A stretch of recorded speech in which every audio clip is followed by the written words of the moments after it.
Dear students, 64वीं BPSC के PT के result में अब देरी हो रही है। सुनने में यह आ रहा है कि आयोग बड़ी संख्या में रिजल्ट निकाल रहा है, इसलिए वह हर स्तर पर इसे जांच परख लेना चाहता है, क्योंकि हर वर्ग का, हर कैटेगरी का रिजर्वेशन को भी कंफर्म करना होता है। कहीं पर भी एक भी भूल चूक, आप जानते हैं कि आरटीआई का दौर है, तो एक भी भूल चूक फिर कोर्ट में मामला पहुंचा देता है। तो इसलिए आयोग, पहले भी ऐसे कई मामले हो चुके हैं, तो इसलिए आयोग हर स्तर पर इसे जांच परख लेना चाहता है और इसीलिए अब देरी हो रही है। तो किसी भी दिन रिजल्ट आएगा, बहुत जल्द रिजल्ट आएगा, आप तैयार रहें। रिजल्ट आएगा तो बड़ी संख्या में आएगा, काफ़ी लोग इस रिजल्ट में सामने आएंगे। 2 दिनों पहले आप लोगों को कुछ टॉपिक्स दिए गए थे, इस पे कुछ लोगों ने अच्छा लिखा है, बहुत अच्छा लिखा। इसमें कॉलेजियम सिस्टम यानी न्यायपालिका पर था और पर्यावरण पर, क्लाइमेट चेंज पर आपको टॉपिक्स दिए गए थे, पेरिस सम्मेलन के संदर्भ में विशेषकर। आप लोगों ने अच्छा लिखा है। यहाँ पर हम सबसे पहले सत्य प्रकाश का आपको दिखा रहे हैं। सत्य प्रकाश, राजीव, प्रियंका, इन लोगों ने लिखा, काफ़ी और लोगों ने भी लिखा, लेकिन यहाँ पर जगह की सीमाएं होती हैं, टाइम का भी मैनेजमेंट देखना होता है, तो हम यहाँ पर 3 लोगों को आप दिखा रहे हैं। सत्य प्रकाश का हम सबसे पहले दिखा रहे हैं। आप देखिए इन्होंने कैसा लिखा है। यहाँ पे इन्होंने जो स्टार्ट लिया है वो आर्टिकल 124 से, जो सुप्रीम कोर्ट से रिलेटेड है, और फिर कुछ उदाहरण दिए। उसके बाद 3 जजेस केस का कंटेक्स्ट इन्होंने डाला, जो बहुत इंपॉर्टेंट है। कॉलेजियम सिस्टम इसी से इस्टेब्लिश हुआ, इसी 3 जजेस केस से ही कॉलेजियम सिस्टम 1993 में सामने आया, और फिर और भी केसेस इस तरह के आए जिससे सुप्रीम कोर्ट ने नियुक्ति प्रक्रिया और ट्रांसफ़र में जो अपनी सुप्रीमेसी है उसे बरकरार रखा, और उसे ये कहा कि सुप्रीम कोर्ट या हाई कोर्ट में जजों के अपॉइंटमेंट या उनके ट्रांसफ़र का मामला ये कोर्ट के अंदर ही आना चाहिए, या ये अधिकार उसे ही मिलना चाहिए। हालांकि इस पर सरकार ने 99th अमेंडमेंट लाया, और उस अमेंडमेंट के द्वारा NJAC यानी राष्ट्रीय न्यायिक नियुक्ति आयोग के गठन को सरकार ने हरी झंडी दी, और ये करना चाहा कि न्यायिक नियुक्तियों में सरकार का भी पक्ष सामने आए, यानी नियुक्ति में उसका भी पक्ष साबित हो। तो इस तरह से सरकार ने इस NJAC के गठन की जो बात की, उसमें सुप्रीम कोर्ट ने इसे असंवैधानिक घोषित करते हुए इसे रद्द कर दिया, और यही दरअसल विवाद का कारण बना। चुके सरकार के इस प्रयास को सुप्रीम कोर्ट ने अपने अधिकार क्षेत्र से बाहर माना, तो इस तरह से विवाद बना हुआ है। सुप्रीम कोर्ट ने बाद में हालांकि ये कहा कि वह चाहता है कि ट्रांसपेरेंसी आए, नियुक्ति में किसी तरह का भाई भतीजावाद या नेपोटिज्म न दिखे, तो इससे संबंधित सरकार से फिर सलाह मांगा। और अब सरकार का इस पर कोई जवाब नहीं आने के बाद ये एक तरह का मेस क्रिएट है, यानी दुविधा की स्थिति बनी हुई है। दोनों ओर से यहाँ पर बीच की स्थिति बन गई है। सुप्रीम कोर्ट ने जब NJAC को रद्द कर दिया तो सरकार से कुछ सलाह भी मांगा, अब सरकार इस पर कोई जवाब नहीं दे रही है, तो ये बीच की स्थिति बनी हुई है। तो इस पर इन्होंने बहुत अच्छे से डील करके और फाइनली डॉक्टर अम्बेडकर के कोट्स को डाला कंक्लूजन में। अच्छा था, ये अच्छा प्रयास है कि कोई अच्छा कोट अगर कंटेक्चुअल है, संदर्भ से जुड़ जाता है, तो उसे डालकर आप एंड कर सकते हैं। तो ये अच्छा था, और लास्ट में इन्होंने इस तरह से बैलेंस एक कंक्लूजन डाला, तो सत्य प्रकाश ने अच्छा प्रयास किया।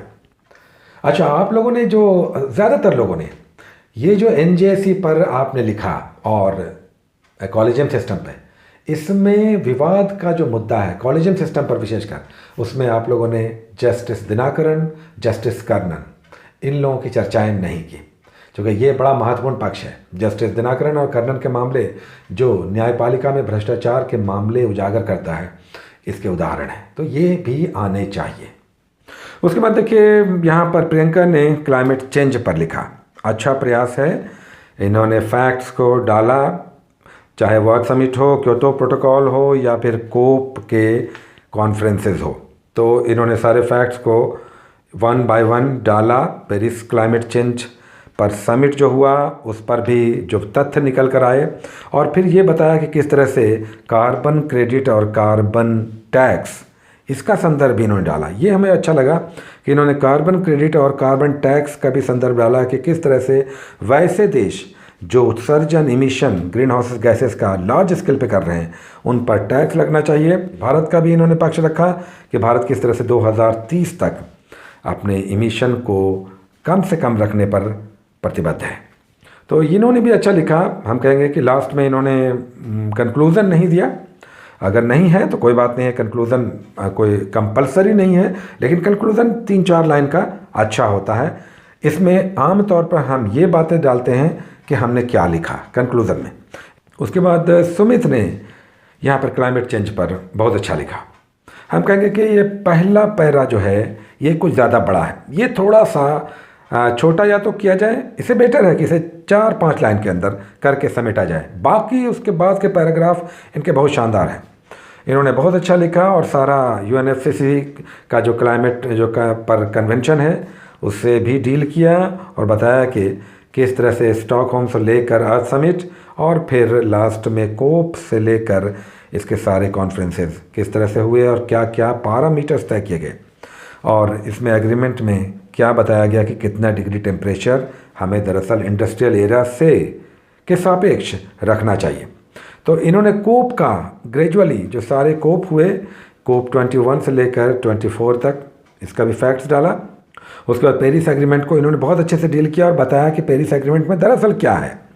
लास्ट में ये बताया कि किस तरह से अगर इस पर नहीं काम किया गया तो इसके क्या क्या नतीजे हो सकते हैं, और साथ में भारत के प्रयास को भी इन्होंने बहुत अच्छे से रखा, ये बताते हुए कि किस तरह से भारत बायोफ्यूल, बायोफोसिल्स और सोलर एनर्जी पर काम कर रहा है। फ्रांस के साथ मिलकर भारत ने क्लाइमेट चेंज पर बहुत काम किया है, खासकर सोलर एनर्जी पर भारत का बहुत फोकस्ड है, और फॉसिल फ्यूल्स को भारत भी काटिल करना चाहता है अपनी यूजेस में और उसके लिए लगातार प्रयास कर रहा है। लास्ट में इनका कंक्लूज़न हम कहेंगे कि राजीव ने जो कंक्लूज़न दिया है वो कंक्लूज़न, इसमें सारा पॉजिटिवनेस दिख रहा है। तो ऐसा मामला नहीं है, क्योंकि आप देख रहे हैं कि क्लाइमेट चेंज पर प्रयास तो हो रहे हैं लेकिन इसका नतीजा वैसा निकल कर नहीं आ रहा है जो उम्मीद किया जा रहा है। ख़ासकर अमेरिका या चाइना ये सब उस तरह से काम नहीं कर रहे हैं जैसा होना चाहिए। तो इस नेगेटिविटी को आपको डालना है कंक्लूज़न में, और लास्ट में पॉजिटिव कुछ लाइंस देकर आपको निकल आना है। आपको ये सारे कंसर्न्स दो, चिंता के जो पक्ष हैं उन्हें डालना है, और लास्ट में उसके बाद पॉजिटिव पॉइंट्स के साथ कि इस पर अगर इस तरह से काम किया जाए तो हम एक बहुत ही सुरक्षित विश्व की ओर बढ़ सकते हैं। तो लास्ट में आपके लाइंस पॉजिटिव होने चाहिए, लेकिन कंसर्न्स बहुत ज़्यादा हैं, इसलिए कंक्लूज़न में आपको कंसर्न्स से उठा करके और पॉजिटिव नोट पर इसे समाप्त करना है। तो इस तरह से आपने जो लिखा यहाँ पर, कुछ लोगों ने, बाकी लोग भी देखें और उन लोगों ने जो लिखा है उससे आप कंपेयर भी कर सकते हैं। अब आज के कुछ टॉपिक्स जो हम लोगों को करने हैं, अगेन आज के भी 2 टॉपिक्स जो हम लोगों ने लिया है वो पेपर 1 से है, यानी हिस्ट्री एंड कल्चर से और करेंट अफेयर से। आज के जो 2 क्वेश्चंस हैं इसमें ये ध्यान हम लोग रखेंगे कि जो अल्टरनेट ईयर्स क्वेश्चंस आते हैं उसके दोनों क्वेश्चंस को हम लोग कर लेंगे, जैसे पाल कलम, मौर्य कलम और पटना कलम। इस 3 में से एक तो आना ही आना है, तो हम लोग ऑल द 3 सभी कर लेंगे। उसी तरह से मुंडा और संथाल आना ही आना है, एक तो हम लोग दोनों कर लेंगे।